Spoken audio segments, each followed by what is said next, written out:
see. You know, we have most memorable moment in orbit. I think you have all the technological things you do, the robotics, the spacewalks, doing transfer, looking at experiments. But I think for me on the first flight in 2008 with Dr. Whitson and crew up on the space station, it was the moment that she said, okay, we're going to have dinner over in the service module. And we all love to eat, you know. You guys bring the vegetables, we'll have the meat. And we all congregated around the table, you know, French, German, Russian, Asian American, African American, first female commander. We're having this meal in space. And we're going around the planet every 90 minutes, 17,500 miles per hour. And you look out the window and you're going over Afghanistan or China or these places that there's strife or all kinds of things going on. And we're sitting up here with people that we used to fight with. And so when you think about how transformative that moment was, it was that we're all working together as one civilization for human exploration. So having a meal in space, I call it the space smorgasbord, sharing meals with people that you used to fight with was, I think, one of the most inspiring moments in my life. You know how Eskimos have like maybe 30 different shades of white to describe the texture of the snow for an igloo?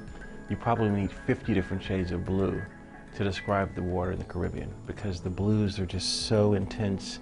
And I have a few definitions of words to describe color, but you can't do it justice with the vocabulary that we have for looking at the blue, the turquoise, the indigo, the azure. I mean, just incredible colors. So I think that was something that wasn't, you don't think about color. I mean, I think about, sunrise, sunset, the blackness of space and the snow-capped mountains, but the blue of the water was just so stunning. We're sitting there and they're counting down to about 5 minutes and they're saying, okay, it's looking pretty good, we're gonna launch today. And then it's the 3, 2, 1, and then the mains light, and they're moving, you do the twang, you go forward, and you come back, and as soon as you come back off the twang, those SRBs kick in, and it's like infinite acceleration.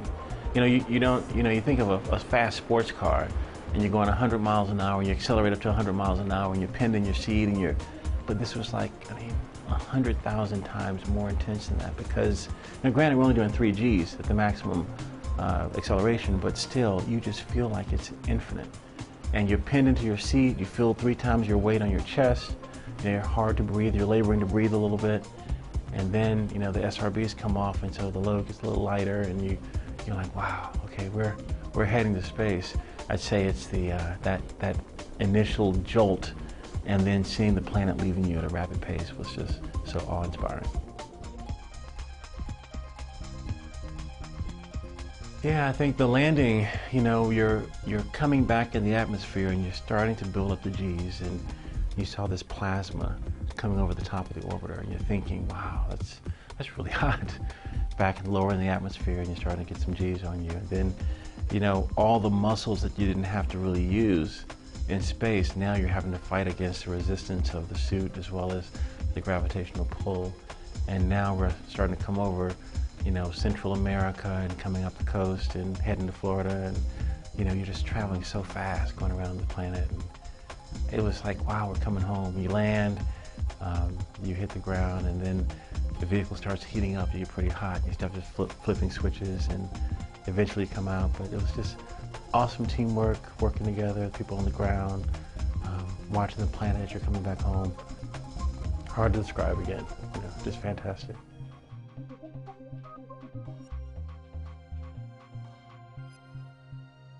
And I think with the space experiences, with working with people from all around the world, one of the things we can do is inspire. And I think if a child is not inspired, even if a teacher is not inspired, a teacher has to be inspired to inspire a student.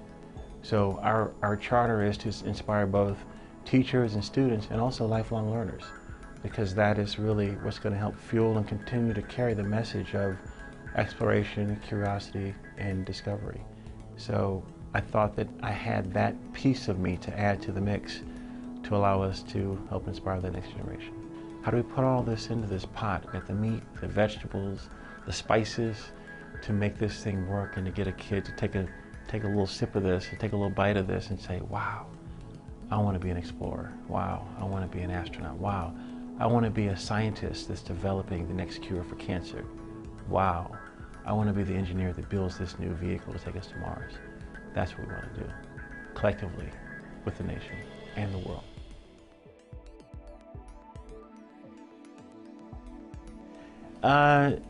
You know, when I was an engineer at NASA Langley, I was working there for 10 years, when a friend of mine said, "You'd be a great astronaut." And I'm like, "What are you talking about?" You know, I'd never really, I worked at Langley, you know, NASA, but I never really thought about the space program.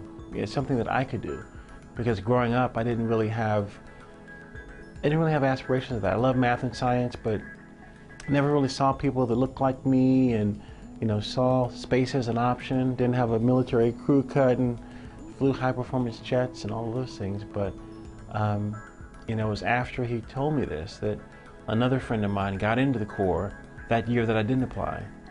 So I said to myself, well, if that knucklehead can get in, I can get in. But it was one of the best things I could have ever done with my life, because it's opened so many doors from the standpoint of allowing access to kids and teachers, to let them see they can do or be anything they put their minds to. So I would never have imagined being here today, coming off of 2 shuttle missions, and now being the Associate Administrator for Education. But I think the things that I've done in my past have aligned me and got me ready to be here, so that I could talk to you today about how we inspire the next generation of explorers.